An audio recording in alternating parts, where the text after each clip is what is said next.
Welcome back to Sports and Shorts Tailgate Edition right here on 92.9 KVRE, streaming online at kvre.com. With Tracy Simpson, I'm Mark Oliver, back in the studio for our third show, Tracy. And of course, we have to start from the very top with the biggest sports story in the Spa City this week. National Park College goes on the road to Danville, Illinois, and they come back as Division II national champions, putting the finishing touches on a dream season for National Park College and Nighthawk Nation. Well, first of all, welcome back, Mark, and I cannot express enough what a great coverage you did with you and your little helpers.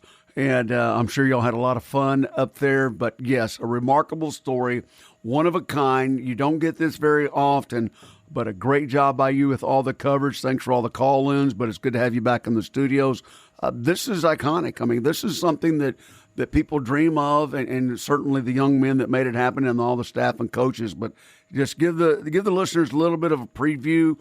Most of them have already been listening to us already, and they know the story, but give us a little quick jaunt because, man, this is unbelievable bringing home the trophy. Well, Tracy, this year's championship story actually begins last year. After falling in the NJCAA Region II championship game a year ago, Coach Dylan Hargrove's National Park Nighthawks wanted to bounce back. They knew they wanted to come back bigger, faster, stronger, and they entered this season with a very ambitious goal. They came into this season knowing that we don't want to win the region tournament. We want to win the national tournament. And in Hargrove's fourth year, a very ambitious goal at the helm of the Nighthawks, but guess what? They turned around and they did just that. NPC scorched pretty much every opponent on its schedule during the undefeated regular season. They had an impressive 26-0 start, completing the regular season undefeated, and they had some really big nationally ranked wins that came along with it. The quality wins, defeating North Central Missouri College in the regular season, who ended up in nationals. Metropolitan Community College, another strong team, Spoon River College, and Des Moines Area Community College, which ended up finishing 5th in the nation. The Bears were ranked number 3 in the nation at the time. NPC makes the drive to Iowa, takes down the Bears in their house. That's where the story really started to take shape this season, as NPC picked up not only its first national ranking in program history, but as the wins kept coming, they soared to number 1 in the nation, a position that they would never let go of the rest of the way. Mark, I'm going to let you elaborate on this a little bit later on. I think the biggest question is especially coming from Coach, how do you keep a team like this together? And there's adversities, I mean, all the way through.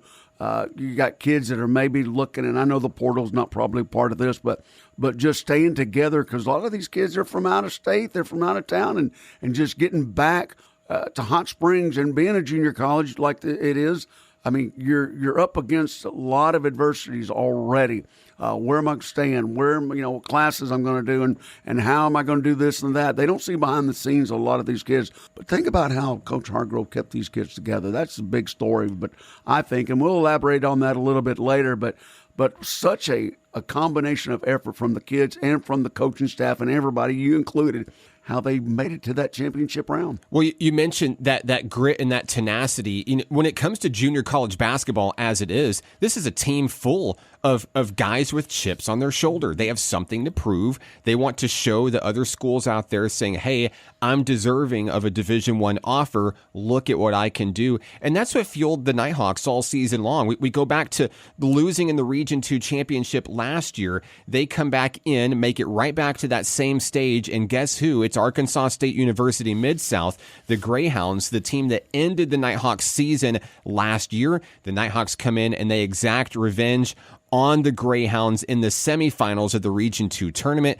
make their way back to the championship game, and then unfortunately we know what happened next. The Nighthawks were delivered that first loss of the season at the hands of a very good South Arkansas College team. South Arkansas College wins the region. They go on to win the district as well and earn an automatic bid to the national tournament. But in retrospect, Coach Dylan Hargrove says the best thing that happened to this team this year is that loss to South Ark, that 62-60 loss in the championship game. And one of the stories that really comes and I think helps drive the team as they go to the national tournament is Coach Hargrove knew in the back of his mind that this was the first year that the NJCAA was going to allow 4 at-large bids. These are basically wild card spots. The committee's going to decide, hey, there's 4 teams that maybe didn't win their region, didn't win their district, but we think that they deserve to be in this tournament. And Coach Hargrove already knew that he built the resume 27-0 at that point leading up to that loss. He knew that his team did its homework and laid the groundwork to get one of those spots, but the players didn't know it. So on that trip home from Searcy following that loss, he let them kind of soak in that defeat and even the thoughts that, hey, this may be over. We may have just played our last game. And when they got back to National Park College at the end of that road trip, at the end of the night, he told them, he said, hey guys, this may not be over yet. And they went back into practice. They got back to work. Coach Hargrove says it was the best 2 weeks of practice this team has ever had. And it fueled them. It really reignited things. And of course, we all know what happened next. National Park did get that at-large bid, the number 5 seed in the national tournament. Before you know it, we're on a bus headed to Danville, Illinois, with a chip on our shoulder. And of course, a lot of teams, in my opinion, I was there all week. In my opinion, a lot of teams did not take us seriously for a number of reasons. We're the new guy. We've never been to the national tournament ever before.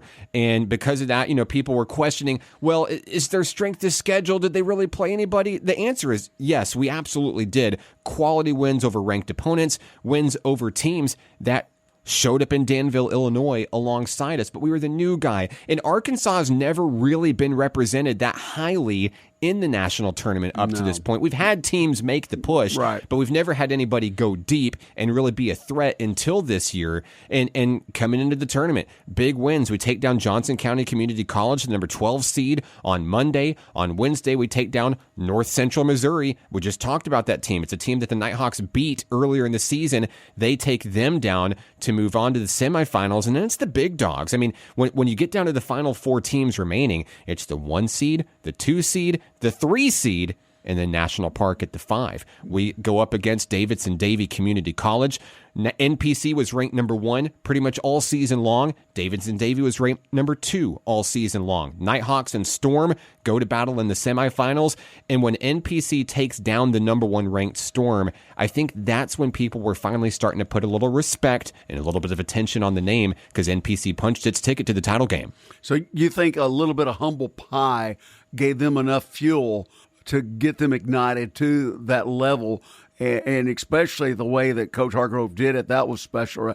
That's coaching right there, 101. I don't care what you say as far as what happens on the court or whatever, sport you're coaching, but to have that little bit of, adversity come at you with that loss, and then you knew in your back pocket you had the get out of jail free card right there, and you knew that was going to work, if we faltered at all. So a little humble pie went a long way to fulfill them to that championship round. And also other things that the fans may not have always seen behind the scenes when you added that adversity. We're the new guy out there. We'd never been there before. Yeah. And there were a lot of discrepancies and flubs that kind of came along with it. All throughout the week, we were represented incorrectly on live broadcasts or in the gym on the Jumbotron. Right. National Park College in the past week was from Alaska. They were from Arizona. They were from Trenton, Missouri. They were the Nighthawks. They were the Hawks. They were the Warhawks. They were from Hot Spring, Arkansas. So Coach Hargrove saw all of that and saw I was kind of getting under people's skin. He used it as fuel. He turned that around to fuel this team. And the discussions in the locker room, me and my 2 sons and maybe a couple of other people had eyes on the wall that no one else will ever see. But we got to see that firsthand of what the mad scientist Dylan Hargrove really drew up out there. And he said, hey, these guys don't know who you are. They don't take you seriously. They don't think you should be here. Go out there and prove yourselves. Put our name in their mouth and make them not stop talk about you.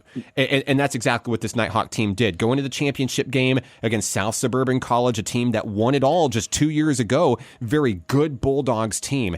And the Nighthawks just played their level of basketball. It was a close game, pretty much start to finish. Nighthawks trailed, I think, early a little bit, got real close in the end, cut 1-2 scores in the final minute of action. But this Nighthawk team always felt like they were in the game, no matter what. And this is throughout the whole tournament.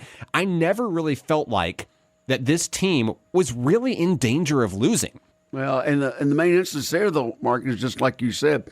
He kept that chip on their shoulder, so to speak, long enough and said, look, when this is all said and done, they're going to know where National Park College is from and what the correct spelling is, because they're going to have to see it not only in print, but they're going to have to hear it on the air and in all the media outlets. So this will be etched in their brain forever, because got your news for you. It's on the trophy, isn't it? It's absolutely. And hats off to this team. Of course, in the final, there was a 1-2 punch combination between Kieran Collins, we call him Zoe over in Nighthawk Nation, Zoe and Taylor Harrell, the big man from Houston, Texas, 6'11" center.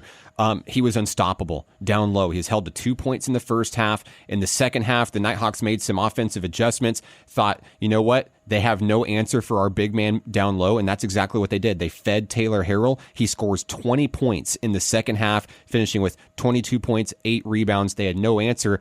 The Nighthawks are holding the trophy at the end of the night. An incredible experience, as a father, being able to share that with the two biggest Nighthawk fans around, my children, Ben and River, out there on the floor celebrating with the team, whether it's on the bus rides to dinner or practice or warm-ups, and it just an incredible experience. It's been a week and it still hasn't sunk in for me. No, but it'll take a little while, won't it? I mean, you just now starting to get your second win being back. That's a long drive, I'm telling you. It was, but Tracy, it was all worth it. And hats off to Coach Dylan Hargrove. He's done it all season long, him and his coaching staff, but I really got to see the inner workings of what it really took, because you might win a game on Friday and then you're in the national championship game.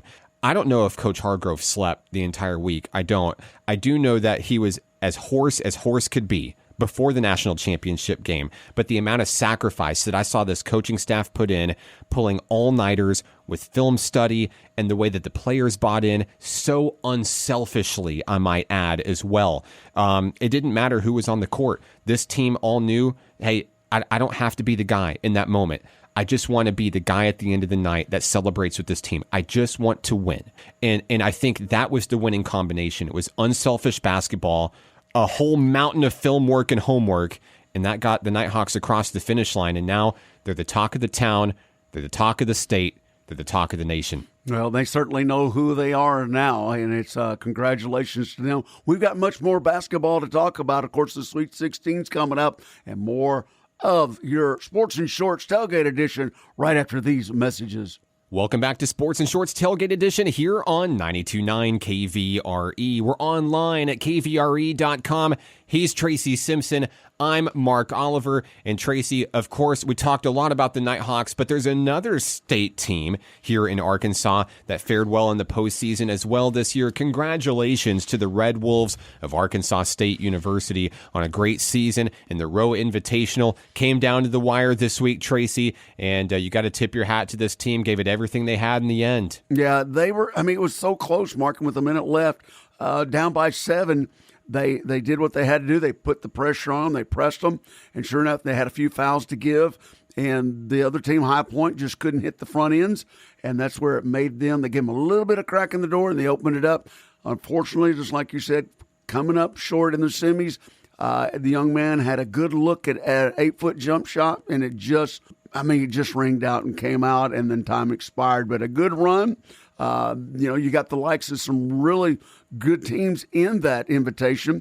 And so, you got to tip your hat to the Red Wolves. I mean, a big year for them, like you were talking about. And we look to see some good stuff from them next year.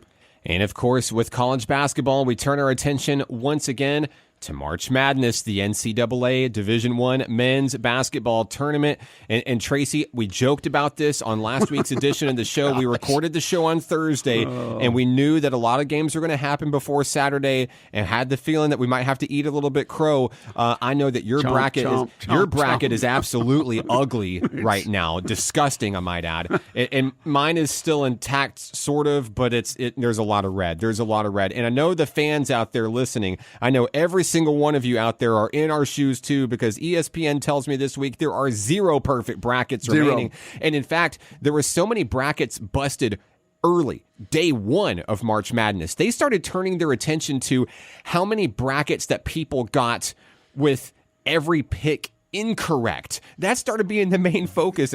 They were highlighting how many brackets had perfect wrong choices. Yeah. And it got me thinking, next year, I think that's what I want to try to do because I've been doing this a long time. Obviously, I've never gotten them all. Who has, right? But as we take a look at the March Madness bracket, Tracy, should we move on to a different topic I just want to go, well, I tell you what, there's 4 areas. And one of them, I'm still alive, but it's going to be a tough one. I didn't realize the Zags were going to, I had them early. But, man, for a team that graduated a bunch of kids and then had some underclassmen coming up, I didn't see the Zags doing that well. I'll be honest with you. And I think that team right there has got the chance. And, of course, they got to play the Boilermakers. And when you got a 7-4 guy in your way, that could cause some troubles right there. But that's going to be a tough one for a lot of people out there. But all 8 teams right now, any one of these could pop up. I still think the feature story that we talked about earlier last week, NC State, the only team ever to win 5 games in a row in a conference championship and then come out, and now they're rolling all of 29 years. We know what coach took them there back in the day and the famous play that beat the 5 Slamma Jamma and blah, blah, blah. But is somebody down there looking after State? Well, you've always got to root for the underdog, Tracy. And, of course, when you look at the Sweet 16 teams, they're the only double-digit seed remaining in the tournament. And honestly, it looks to be a favorable matchup against Marquette. Of course, we're recording this show before the Sweet 16 begins, and I'm sure that we'll have a lot of upsets. And just like last week, we'll have a lot more to talk about how we were very, very wrong, or maybe a little bit right. I'm thankful that I got 12 out of the 16 correct, honestly, because the way my bracket was shaping up the first 2 days, I was like, oh man, this is going to be so bad. People are going to stop listening to Mark. He has no clue what he's talking about. But I was thankful I got 12 out of the 16 there. And many of them, of course, featuring off and facing off against each other in this tournament. My top seed, my winner, UConn, is still in it. But when you look at some repeat. You're saying repeat. That's what I went with at the beginning. I've got to stick with it. I have to. I can't change now. It's literally on the bracket. I wrote it in. They got a pretty good coach. They do have a pretty good coach. They have a pretty good team as well. Now, I'll be honest. It's been a long time since somebody repeated. Since a repeat. I believe it was Florida that did it back in the early 2000s. So it's been a while. It's not easy to do. And he went on to coach at the next level. That's right. That's right. Is Hurley going to leave them if they win? I mean, you got to go where the money's at. I mean, that's the truth. Okay. That's the truth. He said he wouldn't. But you know what? Coulda, shoulda, woulda. Hey, when you win and somebody gives you an offer that you absolutely can't refuse, if it's life-changing money, and if you've got a family and kids. Yeah. A lot of mouths to feed. Isn't it what everybody dreams of? And after you win 2, what are you going to do after that? You're not going 3. You've done. You're not going 3. I mean, nobody else expects anything from you at that point. You've done everything that you can do. It's time to start chasing new horses, right? Can they beat San Diego State? It's a repeat from last year's championship. I mean, absolutely. I think they can. Yeah. Will it be easy? No, I don't think there's a single easy matchup. I look at the Sweet 16, and there's not a single one that steps out in my mind where it's like, I think I know where this one's going to go. But I'll be honest, out of the Sweet 16, probably the one team that I'm the least confident about, it's Purdue. And I know that's weird. Really? Their record's good. They've had a good team. They had a good run this year, but there's, call it a superstition, call it a weird feeling. But if you look at potential upsets, I really like Gonzaga over Purdue in that matchup. Is that an upset, though? Being the Zags have been there? Great question. Gonzaga's there in the Sweet 16. I think it's 9 straight years. Right. They're a team that has the winning formula to get there. Is it an upset? Maybe it's not. Yeah. I mean, you double down on the big man, right? And if they're not hitting from outside, then they're done. You saw that. Now, I know they've only had 3 losses, but still. Yeah, and that was the key to it right there. He had a bad night, but, man, he's more than just tall and big and everything like that. You're talking about a kid that takes 82% from the free throw, and he gets hacked a lot and probably doesn't get called the fouls that he should be. But you're right. I mean, and, of course, now Zag's got a big man down low too, though. Oh, yes. So that's a possibility. I don't think is it an upset? I don't know if that is or not. But you got a good call right there. I'll be honest with you. You got a coach that's been there, knows how to win, and he's already a Hall of Famer. We said it at the start of this tournament. It really felt like that this year's bracket was absolutely the hardest one to fill out. And it really feels like a lot of these teams can win it. Auburn. I mean, listen. How's that SEC doing for you now? One. Hey, I picked Kentucky to be in the final. Look where I stand. Well, Oops. Houston got pushed. A&M pushed them. It took it to overtime, but I don't know, man. Hey, but it's exact, and everybody out there, whether you admit to it or not, you know our pain, and you feel the crow, because the truth is, any of these teams can win it, and it really feels wide open this year, more so than any. I know you got all these number one seeds that are still in, but these number one seeds are going to start falling. Mark my words, they're going to start falling. Maybe one stands tall at the end. Maybe it's UConn, because I said it is, and I feel really confident about it. But how strong is the ACC over there with you got Duke, Carolina, and State all making it right now, 16. Now, but there's always a threat there. I mean, look at Duke. Without Coach K, this is a program that still has its wings, still has its feet underneath, and still competes at a high level, at an elite level, as it looks to try to go to the Elite Eight over a very good Houston team. So, you can't really count anybody out here. And you talk about the underdog and the team that gets hot, your NC State in this one. If I'm Marquette, I'm shaking in my boots at this matchup here. Yes, absolutely. Absolutely On that one. And here's one I think, does Clemson have a chance against Arizona? Clemson has a chance to me, yes, because they beat a very good Baylor team in this tournament that I really had good going. Baylor team. I had Baylor going pretty far. I believe I had Baylor going all the way to the Elite Eight in this one. That's a quality win for Clemson, and this is a team that everybody mentions Clemson. Clemson? Football? What are they doing here? Well, football. Yeah, exactly. Is this football or basketball? Death Valley? Well, wait a minute. No, they're on the court, really. Hey, the teams that get hot when it matters the most, sometimes it's all you need. Sometimes the best team on paper doesn't win at all. No but doubt the about team that's that. hottest at the end, oh yeah, and they're the ones dancing in the end. Yeah, well, next time that we come back on, we'll be down to some finals and find out exactly who deserves to be there. But as it is right now, taping this beforehand, who's our Elite Eight? Okay. All right. I'm throwing you up against you're going to put me on the wall. record. Yeah. Here we go. I'm going to go down the Let's list go. here. All right. My Elite Eight is going to be UConn over San Diego. Really? Illinois over Iowa State. Oh, boy. No, there's a pause. Boy. A pause right there. Oh, boy. He's flipping a coin, guys. He's flipping a coin. I'm going to go Alabama over North Carolina. That's a 4 over 1. Yeah. Wow. I've got Arizona over Clemson, Houston over Duke. I'm going to pick NC State over Marquette. I'm doing it. Yeah. Gonzaga over Purdue. I'm going to pick Tennessee over Creighton. Wow. That's what I'm doing. Put me on record. Yeah. No, I'm laugh going at to me be honest later. with you. I'm right there with you. I'll be honest with you. I've only got one different one, and somehow I got the Tar Heels on top of Alabama because they're playing quality ball right now. They sure are. They bowed out early, but they're playing really quality ball. Alabama had to work their tails off to get there. And against a good Grand Canyon team, that 72-61 score does not dictate what they pushed them the whole way. And those fouls, I mean, at the very end made them go to 72. It was a 3-point game with a minute left.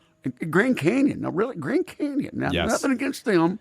The Lopes. But hey, the Antelopes were a team, believe it or not, that were getting a lot of hype and a lot of buzz coming into this tournament, starting to make a run late, starting to heat up a little bit. And there were a lot of teams like that are unfamiliar household names when you talk about March Madness, but really making their mark. And even though their road stops, before it really got deep into the tournament, that's huge for the schools. That's huge for recruiting. Hey, we made it somewhere. Look where we're building. Look how we're growing. Right. Look what's next for us. And they haven't been a Division I not that many years. So, they're next year, when they make it back next year, Right. it won't be a conversation of who are they. They're like, uh-oh, something's brewing here. all in National Park. Absolutely. Absolutely. Something similar to that. Once again, these teams, we're subject to change at any time. But I'm going to tell you, I'm going to go with you on that one. The only difference I have, actually, SEC, sorry, guys.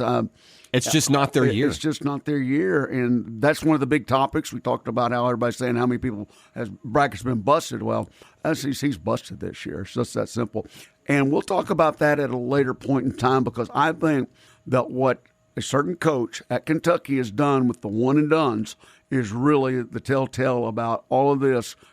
Coming down to it, the smaller schools, the Grand Canyons of the world, where kids are going 3 and 4 years and getting some time under them, I think that's making the difference. You're seeing a lot of the ones and dones, as is in the SEC, I'm seeing them out of here. We've got more basketball, of course, coming up, but we're going to be talking, switching gears. We got some new rules. Yeah, it's football 101 when we come back right here on Sports and Shorts, the Tailgate Edition at 92.9. Welcome back to Sports and Shorts Tailgate Edition right here on 92.9 KVRE, online at kvre.com with Tracy Simpson. I'm Mark Oliver. Tracy, last week we broke into some NFL news, big free agency signings, but this week we take a turn back to the X's and O's here. A new rule change coming down in the NFL, which has a little bit of mixed results, I think, from fans alike, and wanted to get your take on it too. Of course, obviously, you're very knowledgeable in the football department. We've been broadcasting Fountain Lake football here locally for more than a decade, and this new NFL rule involves kickoffs specifically. NFL owners approved a massive revamp this week, voting in favor 29-3 to change things up with kickoffs and try to encourage more kickoff returns in the NFL. So here's the scoop. So during the upcoming 2024 season, kickers will continue to kick from the 35-yard line, but they're going to send the rest of the kicking team down to line up at the receiving team's 40-yard line, and the receiving team is going to set up some guys in what they call a setup zone around the 30 to the 35-yard line. They'll have up to 2 returners available in the landing zone, which is basically between the goal line and the 20, and they're taking away fair catches altogether. So basically, they're building a very small, confined space, a wall for kickoff returns where there has to be something. There is no fair catch. You're either going to kick it all the way back for a touchback, or things are going to get really interesting and just a full-on brawl in the trenches on kickoff returns. And the idea is to bring kickoff returns really back to the game. Well, and I don't know exactly. They'll come up with new formations, obviously affected by the new ruling, but they've done the wall for countless years. You know, they used to do it actually back in the 50s. But this initiates, players have got stronger and faster through the years, obviously, okay? But I cannot tell you, I don't have the numbers in front of me, but the kickoffs undoubtedly have more people hurt on them than any other. Okay, and with this smaller range, like you're talking in this box, so to speak, this is going to not give them enough time to just be at full sprint. Now they will get generated. Don't get me wrong, but when you got a young man and he's running 30 yards before he hits somebody, that's like 2 Rams in the Rockies, you know, and without horns. And I know they got the helmet and stuff, but the insurmountable amount of concussions that come from this. Hello, did I just hear something ringing right now? Absolutely. I think so. It's like driving an SUV into a brick wall. That's the deal, man. And so, yeah, it's going to cut down, and it's going to make it interesting. It's going to make it very interesting, Mark, because believe me, I know they're going to have certain many, like we call in the box, so to speak, but you're going to come up with new formations, I'm almost sure. But you got to take the other tail of this also, Mark.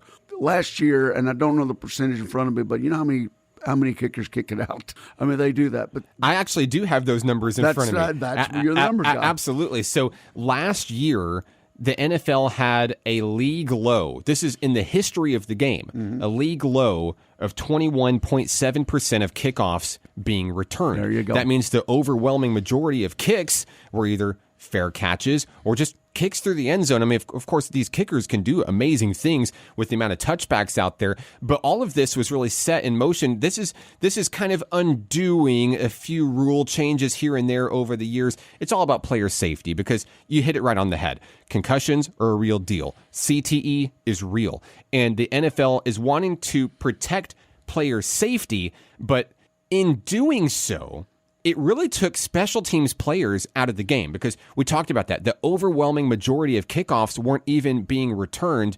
In the NFL, this isn't high school where you play both sides of the ball.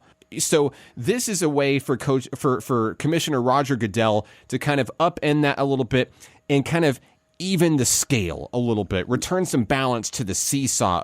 And Goodell even said that this rule is probably going to require some tweaking this season. No doubt. But we understand the plight of the player health-wise and the plight of the player in the restriction of football ability and wanting to come in and even the playing field a little bit. Like you said, they're going to take away that full-fledged sprint coming in from 35 yards out.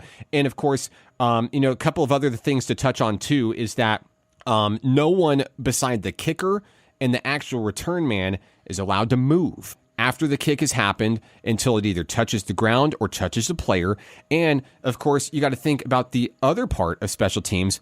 What about onside kicks? Onside kicks changes also in ways that fans are not super in favor of. So part of the joy and the intrigue and the strategy of onside kicks is sometimes they come out of nowhere. Sometimes you can come in a deep kick formation, call that audible, and then you can get yourself a possession back if you catch the opponent sleeping. That's not happening this year. So with the rule as it applies to onside kicks now, a kicking team must now communicate clearly to the officials that they intend to do an onside kick, and there's no surprise onside kicks. If you communicate it, then you can go into the traditional onside kick formation where you're going to see that it's coming. When you see that lineup, you know it's an onside kick, but no more will they break out of a full-fledged formation and go for an onside kick. It's not really possible either because, as I talked about, the kicker is going to be back, in kicking formation at the 35, the rest of the team is actually way ahead of the kicker to start down into the opposing territory at the 35. So what are they going to, you can't, there's no way to onside kick it because then the kicking team they have the advantage already in terms of proximity to the football. So, there's no way to really do it. Onside kicking, now, to be fair, is a very important part of special teams and it changes games. It wins games. However, it's going to look a lot different going forward. Well, the dynamics of it certainly will look different, and I'm sure they'll figure it out one way or another. But let's back up. We had a certain XFL play last year, okay? Yes. The Summer League. Do you know that's exactly the way they did it? That is exactly the way they did it. It's exactly. So they're taking a tip from the XFL, from the competition? the B League. Yes. The B League. And so that's exactly how they did it. And so they saw it work with them. And there was actually some returns that worked, to be honest with you. That's right. But it also, like you said, it activated some of those players that weren't being active. And so that's huge. Contract now are going to come up. And, yeah, I'm somebody, if you think about it through the years, just taking away that long strategy of running the ball back, and the days of – and I'm going to tell you right now, my main concern, though, like we were talking about, is simply the injuries in it. And there's so many different ways that they're trying to help out with the NFL right now. And this is going to be a big part of it right now. And I'll reiterate, when you're running 35 yards and you go hit head on with somebody, or even worse, all of my right knee, they go lower and then they hit the lower part, which I know it's against the rules, but it doesn't matter. It still happens. Yep. It still happens. And so when something like that, all of a sudden you're bringing the stretcher out, you're bringing everything else out, and some unfortunate player is just that, very unfortunate. And I think it's a good call in the game. Are they going to have to tweak it? Yes, they're definitely going to have to tweak it. It's not exactly the way that the XFL was doing it, but it's similar fashion.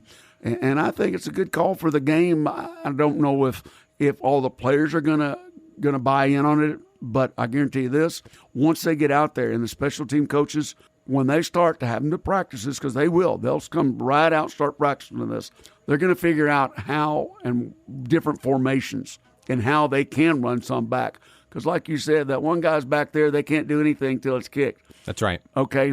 There's not Statue of Liberties or different handoff or, a la California and doing handoffs, until they win, But I think it's a good strategy. I think it's something that's got a good feel to it.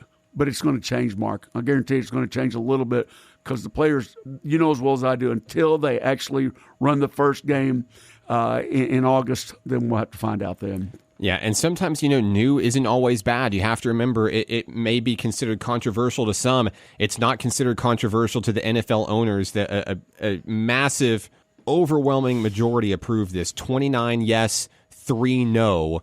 And remember, they only needed 24 votes in order to get this thing passed through. So the NFL owners believe in this. Roger Goodell believes in this. And I think that the players and fans will believe in it too once they get it in motion and get the kinks worked out. Let me throw something at you, Mark.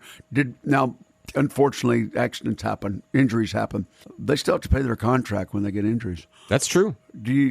And I'm being the dark side of this, I'll be honest with you. And there's no telling how many people got hurt last year. How many players got hurt? Whether it was something simple, a season-ending injury, or maybe something permanently, or maybe just out for 5 or 6 games. But the dynamics of the whole game changes because they have to bring in new people. They have to figure out who, A, B, and C. B has to step up. if he gets hurt, where's number C at? And you see it all the time. Maybe the owners are switching little gears a little bit because it's deep, getting into their pocketbooks a little bit also. Well, of course it is. Absolutely it is. You know it. I think so. And I know, look, I'm not laughing because I've been out on that gridiron. I know I've been hurt on a kickoff before. And it's something that, as a player, it's a good thing. But I think there'll be changes. But I think from the owner's aspect, and they're the ones that vote on it. It's not the players. It's not the referees. It's a majority of the owners that vote on this, and then Goodell has the final say-so if it comes to the tip one way or another. So there ain't no board. It's the guys that are writing the checks, Mark. And, of course, the kickoff rule is certainly the biggest rule change of the week. There are a few other ones sprinkled in as well. The first of those is the elimination of the swivel hip drop tackle. That is now illegal in the NFL due to the number a lot of people getting hurt from that. Absolutely. Also, the Detroit Lions actually proposed this and got it passed. The granting of a third challenge to teams that have completed 2 successful challenges. So challenging plays, getting them overturned. You get 2 in a game, but now you'll have a third as long as your challenges were correct and caused an overturn of a play. And then there was also a possession clarification rule that goes into place. Basically, when a double foul is committed on a play that results in the change of possession, it's more clear and concise rules on who gets possession of the football. Right. Well, we're going to delve into this a little bit later on, because I've got something that I'm not exactly sure. 2 flagrant fouls, so to speak, and then they call it, offsetting or whatever, and they haven't changed that one yet. Why? I don't know. Those 2 guys that are involved in there should have to sit out for at least some downs or something. But to call it offsetting, hey, if it was hockey, you would. You go to the box. But here in football, no, it's offsetting. But anyway, we'll deal into that a little bit later, and hopefully maybe you need to send a letter to Goodell or something. Yeah, let me get on that, Tracy. He'll listen to me. More segments from right here. Yeah, I bet he would. Yeah, a lot of people listen to you, Mark. I have a way with words. We'll roll the dice, see what happens. More Sports and Shorts Tailgate Edition coming up right after these important messages from our sponsors right here at 92.9. Welcome back to Sports and Shorts Tailgate Edition on 92.9 KVRE, online at kvre.com. Once again, he's Tracy Simpson. I'm Mark Oliver. Spring is in full swing.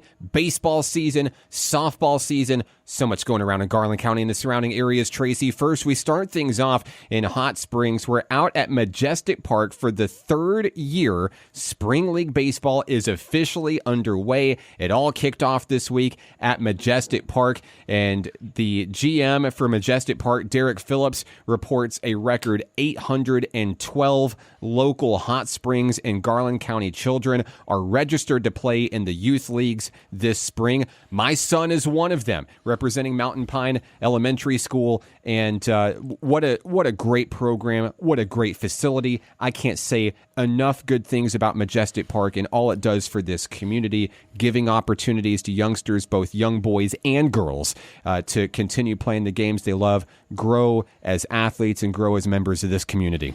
Mark, when it disbanded, when the Boys and Girls Club, everybody just was unbelievable. I mean, it took the wind out of a lot of people's sails. And then all of us that grew up there through the years, and as a matter of fact, I made a remark about this earlier. I mean, that's, as a single parent, my mom had to have some, that's where we went. And now, and I'm going to say, they saved everything. Unbelievable how the community came together. And if you've not been down there, you need to go take a look at it. Mark touched on this, I think, on our first issue. But, the Big Bambino, one of 3 statues. But if you've not been down there, unbelievable. When my first visit went down there, and I was with talking to Derek and stuff like that, and just to go back there in the back and see where I played from Little League all the way up to, high school. And now just to look at it, it's fabulous. I mean, it's unbelievable. Even if you don't have a child playing there, go down and support these kids, these parents, and go look at this unbelievable special place. It's beautiful. I mean, it's unbelievable. I don't know, Mark. I would have never thought that it turned out like that. Yeah, absolutely. Of course, I spend a lot of time at Majestic Park these days. That's where the National Park Nighthawk baseball and softball teams call home. And as we talk more about the local teams, the collegiate teams, and the high school teams in the area, we'll start with National Park College. Nighthawk baseball took home a couple of really great honors this week. Sophomore pitcher Carter Gaston, the second-year right-hander out of Homer, Louisiana, took home NJCAA Region 2 Pitcher of the Week honors, but on Wednesday was also named the NJCAA Division II Pitcher of the Week. That's a national award and a huge accomplishment for the second-year player out of Louisiana who leads the Nighthawks in strikeouts, in whip, and believe this, I had to double-check my numbers on this, but it's true. He averages 13 and a half strikeouts per game this season. It's incredible stuff. 13 and a half. What? Yes. I had to go back and double check my numbers. It's true. He averages 13 and a half strikeouts per 9 innings. Of course, earlier on a previous show, we talked about setting the single game strikeout record for National Park College at 15 in the game against a very good South Ark team. Now the Nighthawks have a big doubleheader coming up Saturday afternoon at Majestic Park. They take on Arkansas State University Mid-South, and you can catch more details on that at np.edu/athletics. We talked about baseball, also softball with big games coming up. The softball team for the National Park College Nighthawks, they're on the road. They'll be taking on Northwest Oklahoma State College, they'll be taking on Western Oklahoma State College Saturday in a doubleheader, but they'll be back at home at Majestic Park Saturday, April 6th against North Arkansas College, the Lady Pioneers, big rivalry game. If you want to catch the Nighthawks softball team in action, they're right there in the mix in NJCAA Region 2 play. Postseason is about a month away. Yeah, it's unbelievable about the fanfare that happens with this. I'll throw it back to just a while ago when we were talking about basketball and now baseball and then the softball. Every year, NPC just keeps bringing a little bit more and a little bit more, and something to be proud of here in the area. But then we go back to these high school, and then even junior, everybody warming up. Babe Ruth League all the way up. Gang, I'm telling you, you need to get out and support these kids. You never know who the next one's going to be playing at the next level. And you could have said, well, I seen them then, you know what I'm saying? But to have that kind of numbers out at Majestic Park, hey, that's incredible. And you're going to catch a lot of these teams around the region in some of these tournaments. They got a lot of tournaments out there also. And oh, yes. We need to be a part of that. And this is something we'll be talking a whole lot come August when they have the baseball day out there. And I can't wait to see Johnny Bench. Majestic Park has so many things going on. Find the event that it works with your schedule, best for you. Come see the best and the brightest that Central Arkansas has to offer. You can find everything online at majesticpark.org. Mark, we're really just now, we're coming out of course, spring break. And so not everybody's got their wheels underneath them yet. But the teams around the region, they're starting to, because basically they didn't practice, at all. Nobody's seen a glove, a bat, a ball. Now some of them are diehards or whatever the case is. But we've got some matchups coming out right out of the bat right now that we ought to take a look at. Yeah, absolutely. Like you said, right out of spring break. Some of these teams actually played in spring break. And we'll talk about local softball first here in Garland County. And you've got to start with probably the hottest team, not only in the region, but maybe in the state of Arkansas. That's the Cutter Morningstar Lady Eagles. A 7-game winning streak to start the season. All eyes are on Cutter right now. 4 of those wins have been shutout wins fueled by dominant pitching, consistent hitting. And this upcoming week, Cutter's going to have Magnet Cove and Mount Ida at home on Monday and Tuesday, and then Conway Christian at home Friday, April 5th. So a lot of great softball coming up for the Lady Eagles. Mark, tell me this now. You said Conway Christian. Is that at home? Yes. Okay, they get them at home. All right, so I'm telling you what. I don't know if you've been out to see the new facilities at Cutter yet. Unbelievable. Oh, it's incredible. Miss Anderson is what a story. That's incredible. Growing up here, the Eagles, think about that. I remember playing out there, and it was a pasture back in the day. And now just to go by there, if you've driven by on 70, you've looked over there and you've seen the incredible eagle on the field house now and over there. It's unbelievable what they've done. And that just makes the kids work harder, I think, Mark. When you see something to be proud of, I think what they've done now with not only the baseball, softball, but the football field, it's incredible what they're doing over there. I got to tip my hat to them. Lakeside Lady Rams softball picked up a big win on Tuesday. They defeated El Dorado 13-2. It brings Lakeside to 500 on the season. More importantly, 3-2 in conference play. Next up for Lakeside, they've got conference play on the road at Benton on Tuesday, and then be back home on Friday taking on Texarkana. Mark, do you think that part of that right there, and I know that's a tough conference already, El Dorado, oh, yes, the Bentons of the world, and then coming back around. And I know Benton's shifted around in football, but they're still staying in the conference here, though. And then just here locally, Russellville, Greenwood, that could be some of the toughest. That might be one of the toughest conferences in the state, don't you think? Well, these are the games that really shape who you are as an identity, as a team, as an athlete, as a student athlete on the high school level. This is the big game. This is the big league. You got to step up whenever your number is called, whenever your team is called, and Lakeside's starting to put it together piece by piece. It all matters how you finish at the end of the season, right? It doesn't matter how you started at the beginning of the season. And a lot of these teams are putting those pieces together, using these non-conference games, the early start of the season, to really build and figure out what it is they need to do right, what they need to fix, and ultimately what they'll need in order to make a postseason push. Yeah, but you think of the Bryant and Bittens of the world. I mean, how many of those at the next level you see, not only in college, but really playing major league sports right now? And it's a great. Well, now you're starting to see the local teams here, though, with that same cadence. I mean, obviously you start at the lower level with Cutter, but look over at Hot Springs High. I mean, look at the facilities there, and you know as well as I do, you've called many games over there. That's right. And I know sometimes it doesn't plan out. Maybe something's going on right now, as far as team maturation or something like that. But with these dynamics that they have right now, as far as the fields and stuff, man, I'll tell you what, it'd be good to be either a Ram or a Trojan or whatever the case is right now with these new facilities. Yeah, maybe even a Lake Hamilton Lady Wolf. It's been a season of streaks for Lake Hamilton on the softball side this year.